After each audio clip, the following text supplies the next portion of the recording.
Hello, friends. I'm Prashant Rahi, senior reporter with the Polis Project.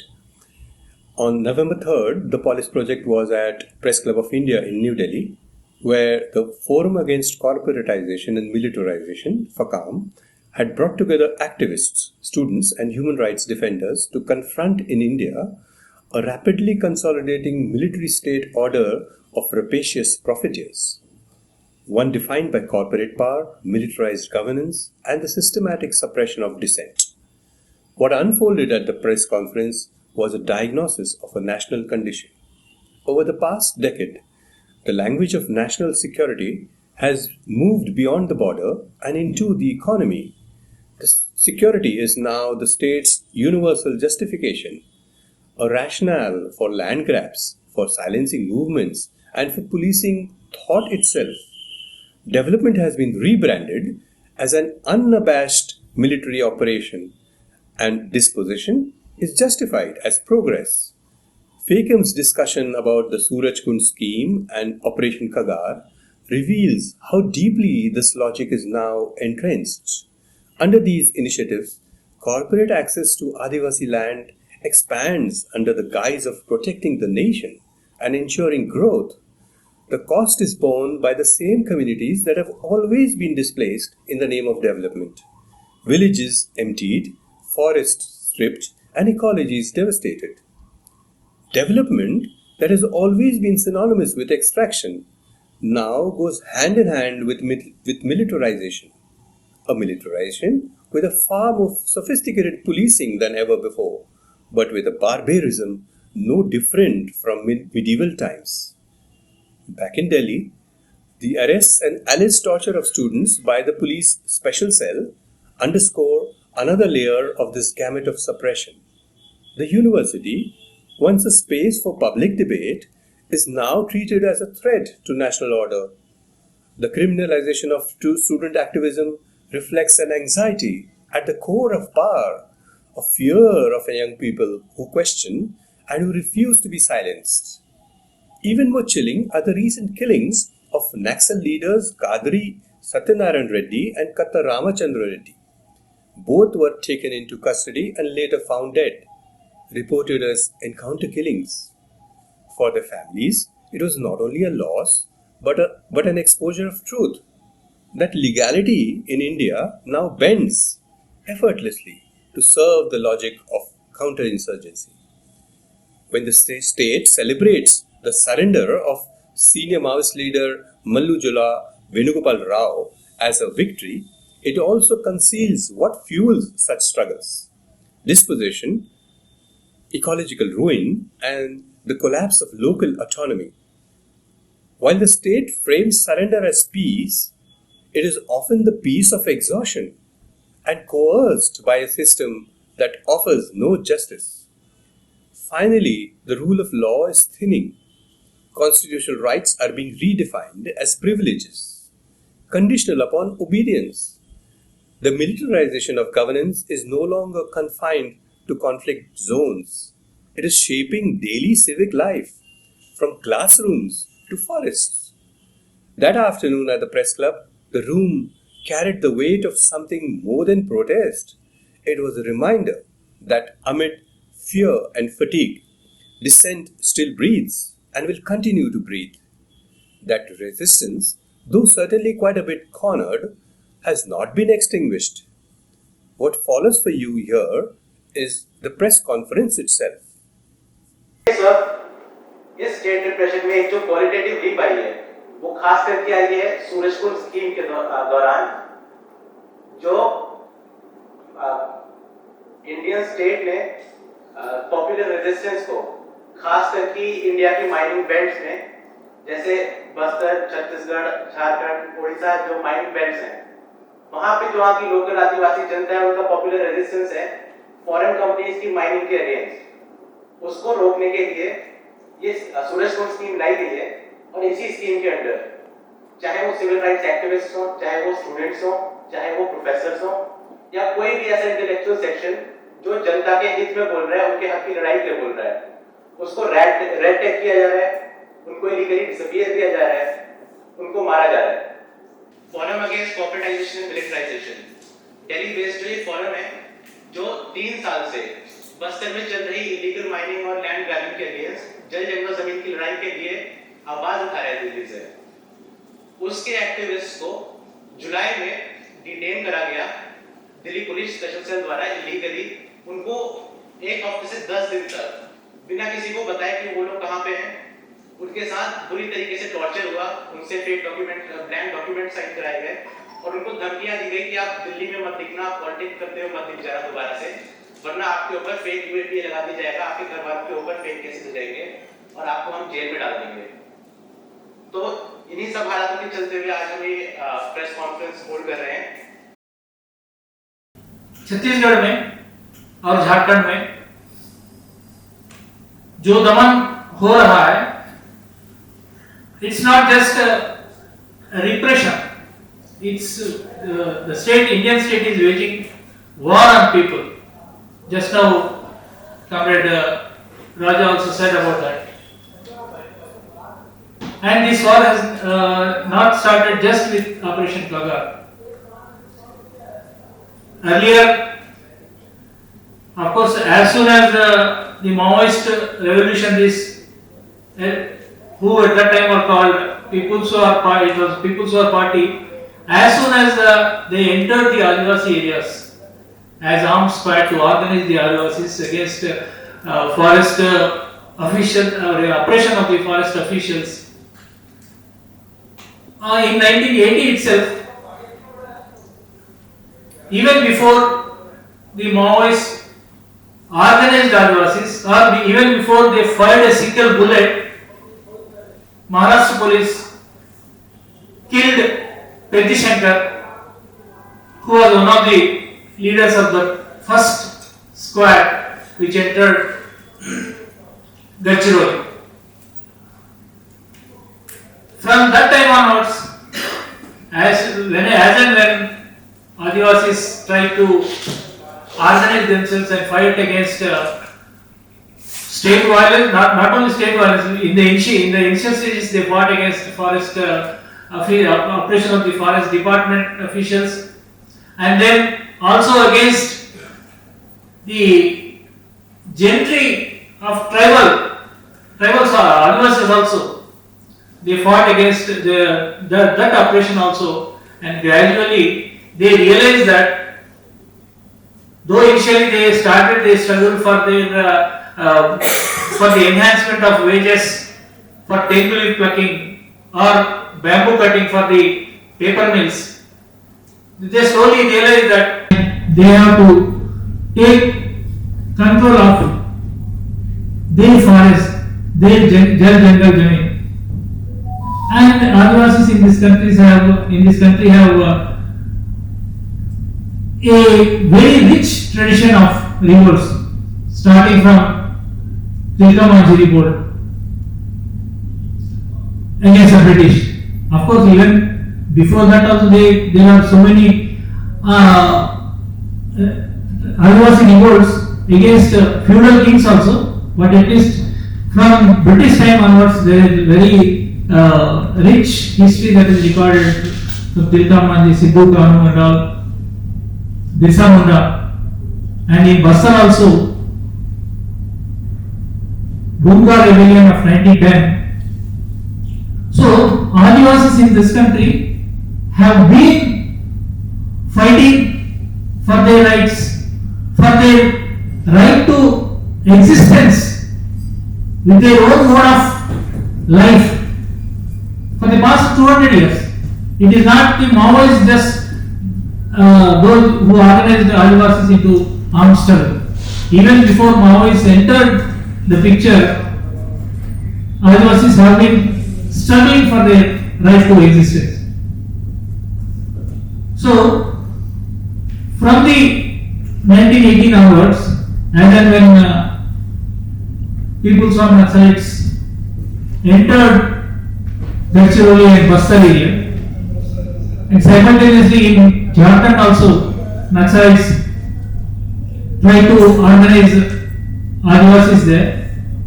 Initially they were all struggling within quotes, we can say, for their constitutional rights. for their right to land. And then now we have come to a stage where again their whole existence has come under threat. This is on a much more large scale than when British tried to curb the Adivasi revolts. आदर्श चंद्रा है, मैं comrade Kader Ramchandra Reddy का बेटा हूँ। मैं हैदराबाद में lawyer और law researcher हूँ। ज़्यादातर बातें मेरी माँ ने कह दिया है, इसलिए मैं संक्षिप्त में ही कुछ बातों को दोहराना चाहूँगा, कुछ ज़रूरी बातों को। कि जब दिनांक 22 सितंबर 2025 को हमें मीडिया के द्वारा खबर मिली कि इस तरह से 2 माओवादियों का इनकाउंटर हुआ है जो कि 2 सेंट्रल कमेटी के मेंबर हैं, तो तब सबसे पहले हमें यही डाउट हुआ कि 2 सेंट्रल कमेटी के मेंबर जिनको इतनी ज़्यादा सिक्योरिटी होती है, अगर एक सही एक्सचेंज ऑफ फायर हुआ होता, जो कि इससे पहले पिछले के महीनों में हुआ था, जैसे कि मोड़म बालकृष्णा का हो गया या फिर नम्बाला केशव राव का हो गया, जिनके साथ उनके गार्ड्स भी मारे गए थे, तो क्यों इनके साथ कोई और नहीं मारा गया? क्यों पुलिस वाला या DRG के जवान या फिर जो भी सुरक्षा बल उसमें शामिल थे, क्यों कोई भी मारा नहीं गया? तो वो वहाँ पहला हमको सबसे पहला डाउट हुआ। उसके बाद हम तुरंत निकल गए, हमारी मदर और बाकी रिलेटिव्स जो हैं नारायणपुर की तरफ गए और मैं गया बिलासपुर की तरफ, क्योंकि हम चाहते थे कि इसकी तहकीकात हो, सच्चाई पता चले। और जाते समय ही मैंने एक ईमेल भेजा वहाँ के जो भी पुलिस अधिकारी हैं, जो भी कलेक्टर हैं, चीफ सेक्रेटरी वगैरह हैं, होम सेक्रेटरी हैं, उनको ये बोलते हुए कि कानूनन हमको पहले बताया जाए कि ऐसा हमको पता चल रहा है मीडिया के द्वारा, तो ये बात सच है तो कंफर्म कीजिए, हमको इन्फॉर्म कीजिए। और कस्टोडियल डेथ्स मतलब एनकाउंटर डेथ्स के जो भी गाइडलाइंस हैं NHRC के द्वारा, राष्ट्रीय मानवाधिकार आयोग के द्वारा जो दिए गए हैं, जो कि सुप्रीम कोर्ट के द्वारा PUCL versus state of Maharashtra में दिए गए हैं, उन सभी का पालन किया जाए। और जो नए अभी आपराधिक कानून लाए गए हैं, जो कि ऑफ कोर्स जो बोलते हैं कि old wine in new bottle, वैसा ही है, तो उसके भारतीय नागरिक सुरक्षा संहिता के तहत सेक्शन 196 है, उसमें है इंक्वायरी बाय मजिस्ट्रेट। तो ऐसे जो भी सस्पिशियस डेथ होता है उसमें एक एग्जीक्यूटिव मजिस्ट्रेट के द्वारा इंक्वायरी की जाती है, और वो इंक्वायरी उसमें लिखा है कि ये एक शेल प्रोविजन है, मतलब ये इसमें कंपलसरी, अगर आपको पता है कि इनके परिजन हैं, जो मृतक हैं, उनके रिलेटिव्स हैं, उनको बताया जाए और उनके समक्ष एक्सटर्नल एग्जामिनेशन, इंक्वेस्ट किया जाए, मर्ग किया जाए, और उसके बाद ही जो भी हो उनकी सहमति लेकर पोस्टमार्टम किया जाए। तो ये बात मैंने बहुत ही स्पष्ट रूप से लिखकर उनको भेजी थी। मैंने ये भी कहा था कि उसमें जो होम मिनिस्टर हैं उन्होंने भी डिक्लेयर कर दिया है अपने ट्वीट के द्वारा, तो और देरी मत कीजिए, हमारे आते तक शव को सुरक्षित रखिए, हम आ रहे हैं, पोस्टमार्टम मत कीजिए, मर्ग की कार्रवाई हमारे समक्ष कीजिए। लेकिन किसी भी अधिकारी से मुझे मेल का जवाब नहीं आया, और उसके अगले दिन जब तक हमारे मदर और बाकी लोग पहुंचे, तभी तक उन्होंने पोस्टमार्टम की कार्रवाई कंप्लीट कर दी थी।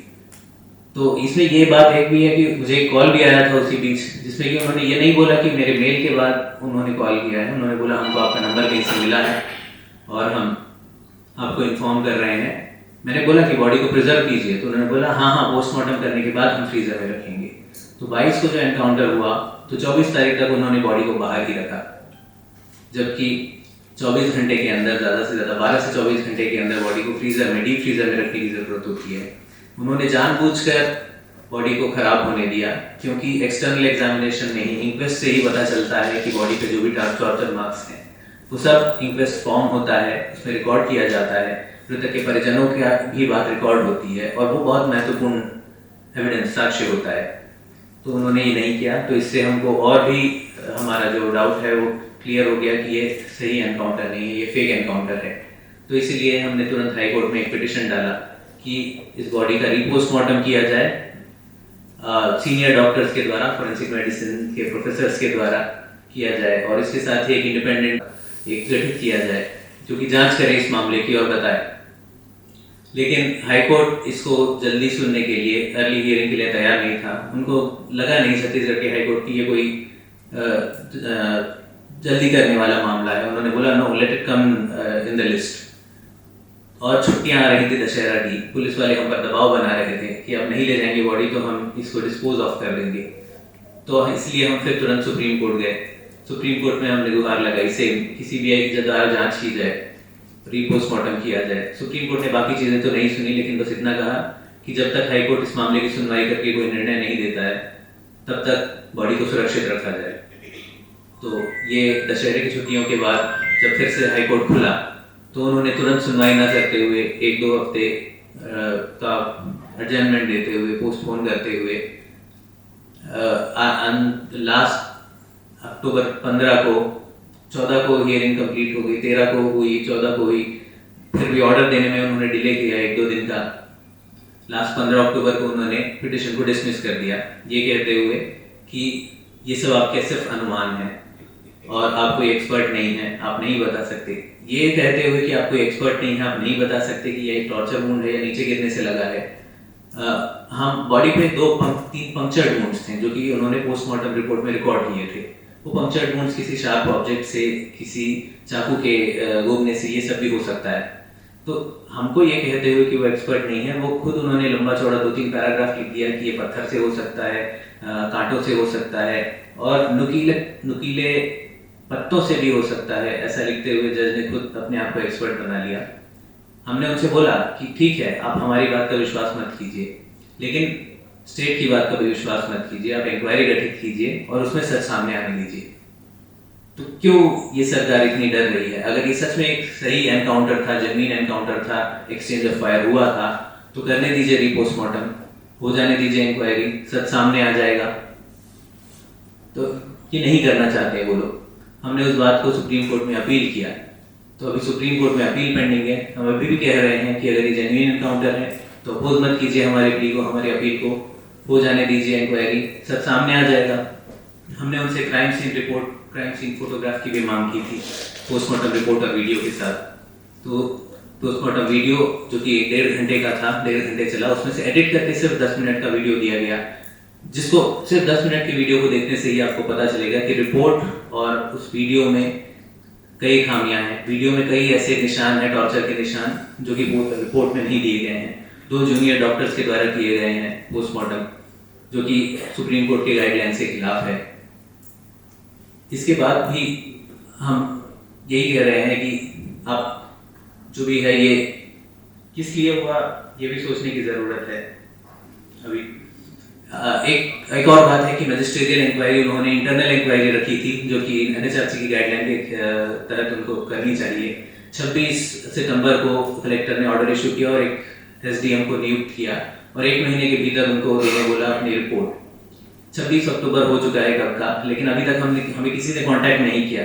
हमारे फ़ोन नंबर उनके पास है, हमारे एड्रेस उनके पास हैं, वो हमसे रेगुलरली बात कर ही रहे थे, आइए बॉडी ले जाइए, लेकिन अभी तक इंक्वायरी हमको किसी तरह का कॉल नहीं आया। उन्होंने मुझे लगता है अपनी खुद नाम के वास्ते कोई इंक्वायरी करके सबमिट भी कर दिया होगा। दिस हैपेंड इन जुलाई जुलाई की बिगिनिंग में 9 जुलाई को मुझे और बीएससीएफ के 2 साथियों को, गौरव और गौरांग को, inspector Vipin Malik Delhi police special cell का और बाकी इंस्पेक्टर्स के साथ वो आते हैं और वहां पर उस टाइम कोई फीमेल कांस्टेबल भी नहीं है, वो उठाकर लेकर जाते हैं। और जब हम पूछते हैं कि आप क्यों उठाकर लेकर जा रहे हो, तो वो सीधा साधा बस यही बोलते हैं कि तुम स्टूडेंट नहीं हो, तुम आतंकवादी हो। वो मेरे डायरी खोल के देखते हैं, उसमें कुछ नोट्स थे जो कम्युनिस्ट मैनिफेस्टो से बनाए थे। आप क्योंकि कार्ल मार्क्स का कम्युनिस्ट मैनिफेस्टो पढ़ रहे हैं इसलिए आप आतंकवादी हैं, और वो हमको उठाकर वहां पर ले जाते हैं। और उसी के कुछ दिन बाद 11 तारीख को साथी बादल और एहतिमाम, जो फोरम अगेंस्ट कॉर्पोरेटाइजेशन और मिलिटराइजेशन में काम कर रहे थे, जो ये पूरा ऑपरेशन कगार इसको एक्सपोज कर रहे थे, इंटरनेशनल लेवल पे एक्सपोज कर रहे थे। साथी एहतिमाम जो सीएनआरसी के टाइम से जुड़ा हुआ है जनता के आंदोलनों के साथ, जो तब से लड़ रहा है। साथी Badal who has been a popular face of student activism, उन दोनों को इसी तरीके से उठाकर उनके रूम पे रेड करके सारा डिवाइसेस सीज करके यहाँ पर लेकर आया जाता है। सेम डे हरियाणा से साइकोलॉजिस्ट और एक्टिविस्ट सम्राट, उनको लाया जाता है। अब हम लोगों को जब वहाँ स्पेशल सेल में रखा जाता है तब होता क्या है, वहां पर हमारे साथ जो हुआ वो ये केस जो था, ये वनिता का मिसिंग केस जिसके नाम पर इन्होंने किया था, आईएएस ऑफिसर अर्चना वर्मा जो मिनिस्ट्री ऑफ जल शक्ति में काम कर रही हैं, उनके कहने पर ये सब हुआ था। उससे स्टेट को एक मौका मिला था, पर सच ये है that the Indian state wanted to target us for so long, क्योंकि हम यहाँ पर ये एक्सपोज कर रहे थे, and this was one chance that they got. इस इंसिडेंट को, इस इशू को उन्होंने वेपनाइज करा, हमारे अगेंस्ट, हमारे एक्टिविज्म के अगेंस्ट कॉन्स्टेंटली हरास करा, हमसे वजह कहाँ है उसके बारे में सवाल पूछे, उसके अलावा ये बोला कि आप पॉलिटिक्स क्यों करते हो, आप स्टेट रिप्रेशन चला रहे हो, आपको लगता है स्टेट रिप्रेशन है, और जब उनको बोलो कि हाँ है और दिखाओ कि कैसे है, तो फिर वो एक चाटा मारेंगे और बोलेंगे कि आप बताओ लगता है स्टेट रिप्रेशन है। ये जो बोल रहे हैं, जो ये कर रहे हैं, यही एक स्टेट रिप्रेशन है। एहतमाम को, सम्राट को इलेक्ट्रिक शॉक्स दिए गए, इलेक्ट्रिक शॉक्स देते टाइम को बॉलीवुड के गाने गा रहे हैं। सब ज्यादातर साथियों को, हमको इंक्लूडिंग महिला साथी को, they stripped us naked, they beat us up with leather whip, और कुछ साथियों को इलेक्ट्रिक शॉक दिया, महिला साथियों को रेप का थ्रेट दिया कि आपको आयरन रॉड गर्म करके लाएंगे, उससे रेप करेंगे। साथियों को ये थ्रेट दिया कि आपके साथ जो महिला साथी काम करते हैं उनको आपके सामने नंगा लाके खड़ा कर देंगे। इस तरीके से टॉर्चर किया, इस तरीके से साइकोलॉजिकली और फिजिकली टॉर्चर किया। रात को 2-2 बजे 3-3 बजे वो लोग बुलाकर मारा करते थे, जैसे कुछ भी चल रहा है यहाँ पर, जैसे हमारा तो इंसानियत नहीं है, हम लोग इंसान नहीं है। We were not treated like humans there, we were not even treated like animals there। और वहां पर जब 10 दिन 12 दिन 8 दिन जितने भी दिन हम सब साथी लोग रहे, एक दूसरे से मिल नहीं पाते थे। कभी कभी we would get a glimpse of each other, कभी कभी इशारे में एक दूसरे की शक्ल देख लेते थे, वही बहुत बड़ी बात हो जाती थी। और उसमें भी समझ नहीं आता था कि एक दूसरे से एनर्जी लें या फिर एक दूसरे को देखकर। एहतमाम को देखने के बाद मैं जब वहां पर थी तो इनिशियली तो मैं बहुत ज्यादा डर गई थी।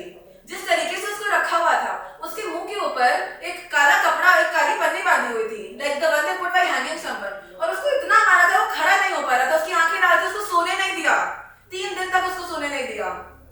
उसको देखकर पहले मैं बहुत डर गई थी। वो बाद में ख्याल आया कि इतना सब हो रहा है और साथी इतना सब झेल रहे हैं, तो हमें समझना पड़ेगा कि क्या पॉलिटिक्स और किस वजह से ये सब झेल रहे हैं।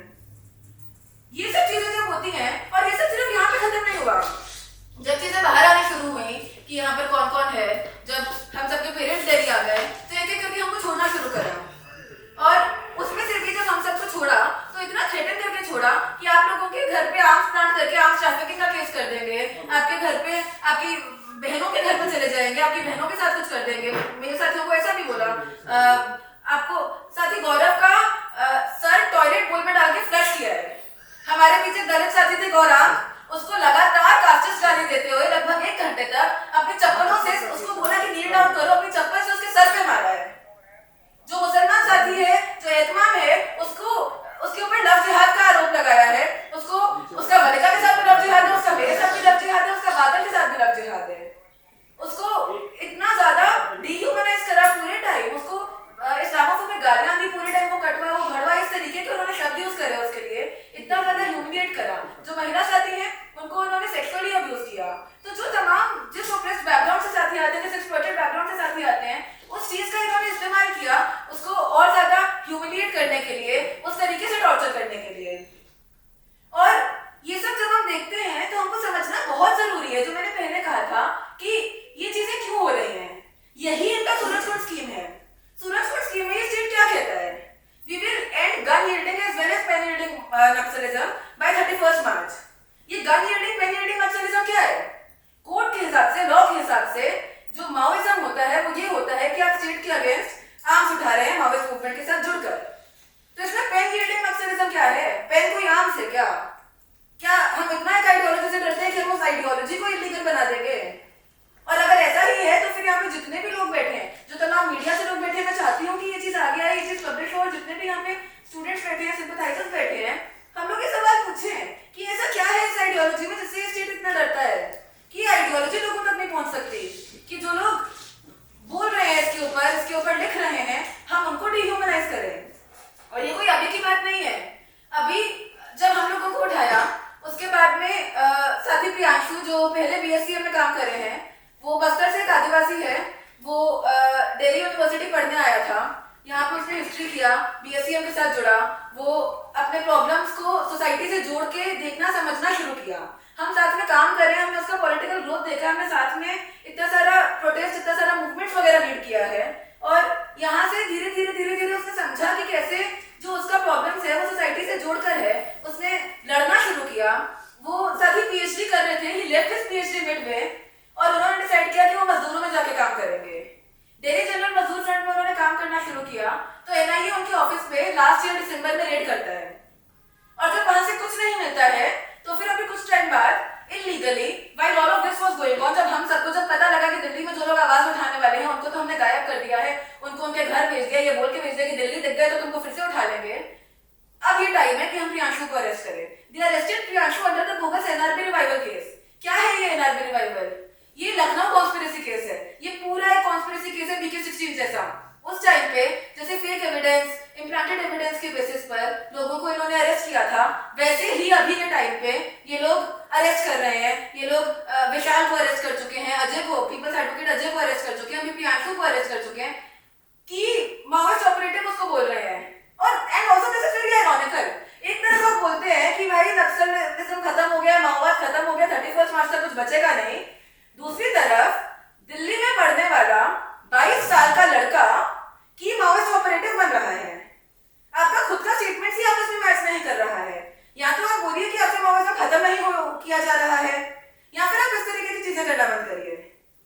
और प्रियांशु को जिस तरीके से इन्होंने अरेस्ट किया, उसी टाइम पे मुकुंदन एक साथी है, वो पहले नजरिया के साथ काम किए हैं, उसके बाद फैकम के साथ भी कुछ समय काम किए हैं, उसको उठाया जाता है, उसको भी इलीगली ही उठाया जाता है और उनको मारा जाता है वहां पर जब उनको रखा जाता है। और स्पेशल सेल और एनआईए दोनों द्वारा उसका इन्वेस्टिगेशन किया जाता है। लगातार 15 दिन बुलाकर उससे पूछताछ किया है, उसको हरास किया है। प्रियांशु को 27 जुलाई उसको अरेस्ट किया था। उसको पहले हरियाणा सीआईए ने पकड़ा, उसको टॉर्चर किया, उसको फिजिकल टॉर्चर किया, ही वाज केप्ट नेकेड, उसके थाइस पे रोलर मारा था, वो सब करके उसको अरेस्ट किया जाता है और उसको यूएई में लगा के जेल में डाल दिया है। उसको किताबें तक नहीं देने दे रहे हैं उसके दोस्तों से। इस तरीके से ये लोग, that is what Surajkund scheme is, कि आप किसी इंसान को इतना ज्यादा डिह्यूमनाइज करो कि आप उसको इतना ज्यादा डीलेजिटिमाइज करो कि उसका फिर कुछ वैल्यू ही नहीं है। Once you call someone a Maoist, आप चाहे उसका रेप करो, आप चाहे उसके प्राइवेट पार्ट में पेट्रोल डालो या फिर उसमें पत्थर डालो, आप चाहे उनको इलेक्ट्रिक शॉक्स दो, आप चाहे उनको मार डालो जान से, आप उनको टॉर्चर करके मारो, आप कुछ भी करो, that is justified because now you are calling them a Maoist. और माओइस्ट को तो दिखाते हैं ऐसा ब्लड थर्स्टी मॉन्स्टर्स जो सिर्फ वायलेंस चाहते हैं। तो आज हमको यहाँ से सवाल पूछना चाहिए कि कौन है वो ब्लड थर्स्टी मॉन्स्टर जो वायलेंस चाहता है। Even if we see Maoism as a socio-economic problem, इस तरीके से मारना, इस तरीके से टॉर्चर करना is not a solution to it. हम अगर समझे तो ये एक आइडियोलॉजिकल मूवमेंट है जो जनता का जो दिक्कतें हैं उससे निकल कर आती है। तो जब तक वो दिक्कतें नहीं रिजॉल्व होती, माओइज्म इस तरीके से खत्म नहीं होगा। आप जितना मारेंगे उतना कॉन्ट्रडिक्शंस और बढ़ेगा, उतना ज्यादा मूवमेंट और स्ट्रांग होगा। तो अगर आप सच में खत्म भी करना, even if you see it as a socio-economic problem, genocide is not a solution. And rather, I would say it is not even a socio-economic problem. Maoism is the solution to the socio-economic problem. और ये हमको समझना बहुत जरूरी है। जो मुझसे पहले के वक्ताओं ने कहा, और उसमें एक चीज उन्होंने कही कि अमित शाह ने कहा है कि 31 मार्च तक हम इस देश से नक्सलवाद को खत्म कर देंगे। तो हमें ये देखना है कि ये लड़ाई असल में है किसके खिलाफ। क्या ये सिर्फ नक्सलवाद के खिलाफ है? क्या ये सिर्फ नक्सलियों को अपना दुश्मन मानते हैं? क्या ये हकीकत है या ये एक बहाना है? और इनकी लड़ाई एक बड़ी लड़ाई है, वो हमें थोड़ा सा समझने की जरूरत है। सारा जोर इस वक्त आदिवासी इलाकों पर है। सारा हमला, सारी फोर्सेस, सारा पैसा आदिवासी इलाकों में नक्सलवाद खत्म करने को लेकर लगाया जा रहा है। क्यों? आदिवासी इलाकों से ही नक्सलवाद को क्यों खत्म करना है? क्या मकसद वहां के खनिजों को लूटने का है?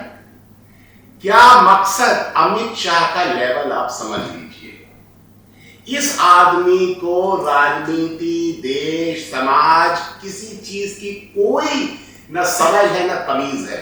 इसे एक ही बात पता है, पैसा। और छत्तीसगढ़ में इसको पैसा दिखाई दे रहा है। पैसे के लिए ये ऑपरेशन सिंदूर के टाइम में पाकिस्तान से क्रिकेट मैच भी खेल लेगा, क्योंकि इसके बेटे का फायदा होना है। तो इसका लेवल बहुत लो है। इसको छत्तीसगढ़ में सिर्फ पैसा दिखाई दे रहा है, और वो इसका मेन एक मकसद है कि वहां, अब पहले रमन सिंह ने कमाया, आपको मालूम है रमन सिंह जब चीफ मिनिस्टर था तो वहां जो मारकाट मची है, सलवा जुलूम चलाया गया, 650 गांव जला दिए गए, 5000 आदिवासियों की हत्या हुई, इतनी ही बड़ी पैमाने पर औरतों से सुरक्षा बलों ने बलात्कार किए। आपको मालूम होगा 2 साल पहले जिस केस को मैं लेकर आया था, जिसमें 2 साल के बच्चे का हाथ सीआरपीएफ ने काट दिया था, वो अपनी मां की गोद में था, मां के सिर में चाकू मार दिया था सीआरपीएफ ने। वो मां जब तड़प रही थी, मरती हुई औरत के साथ सामूहिक बलात्कार किया था सिपाहियों ने। वो केस लेके मैं दिल्ली आया सुप्रीम कोर्ट, तो मेरे ऊपर ही 5 लाख का जुर्माना लगा दिया सुप्रीम कोर्ट ने। तो छत्तीसगढ़ में ये जो सब किया रमन सिंह के समय में, उस रमन सिंह ने बदले में स्विस बैंक में उसका जो बेटा अभिषेक सिंह, जो राजनांदगांव से सांसद था, उसका स्विस बैंक में अकाउंट था, जो माइनिंग कंपनियों से रिश्वतें लेके जमा की थी। प्रशांत भूषण ने वो नंबर प्रेस कॉन्फ्रेंस में रख दिया था मीडिया के सामने, ये लो। और रमन सिंह का वो जो पैसा था माइनिंग कंपनियों से ली हुई रिश्वत का, उन पनामा की कंपनियों में जो एड्रेस था वो रमन मेडिकल स्टोर कवर्धा का था। जो रमन सिंह, ये तो सुरजेवाला ने, कांग्रेस के जो प्रवक्ता है, उन कंपनियों के एड्रेस पूरी लिस्ट मीडिया के सामने रख दी थी। तो अब वो पैसा रमन सिंह कमाता रहा, अब दूसरे जो चीफ मिनिस्टर बने वो कमाएंगे, लेकिन अमित शाह के मुंह में पानी आ रहा है। अमित शाह को मालूम है कि आदिवासी इलाके कमाई के इलाके हैं, वहां मिनरल्स है। तो अमित शाह अब वहां का ठेकेदार बनने के लिए कि मैं वहां से जो माइनिंग के रास्ते में रुकावट है, कौन रुकावट है? आदिवासी, और आदिवासी को लड़ाई को सपोर्ट देने वाले नक्सली, तो मैं इनको साफ कर देता हूं, उसके बाद माइनिंग का रास्ता खुल जाएगा। और फिर जब माइनिंग का रास्ता खुलेगा तो कंपनियों के साथ मैं डील करूंगा, मैं पैसा कमाऊंगा। तो अमित शाह का मकसद तो वहां पैसा कमाने का है। ये जो लड़ाई है, ये लड़ाई सिर्फ नक्सलियों के खिलाफ नहीं है। और मैं अपने बाकी के कम्युनिस्ट पार्टियों के लोगों से भी कहना चाहता हूं, कई बार उनको लगने लगता है अरे नक्सली मारे जा रहे हैं, ठीक है चुप रहो यार, हम लोग तो बचे हुए हैं, हम तो इलेक्टोरल पॉलिटिक्स में हैं। लेकिन आरएसएस की नजर में आप सब एक हैं। वो कहते हैं हम सारे लाल सलाम वालों को मारेंगे, इनको नहीं रहने देंगे। और जो भाई हम कौन थे, मैं कौन था?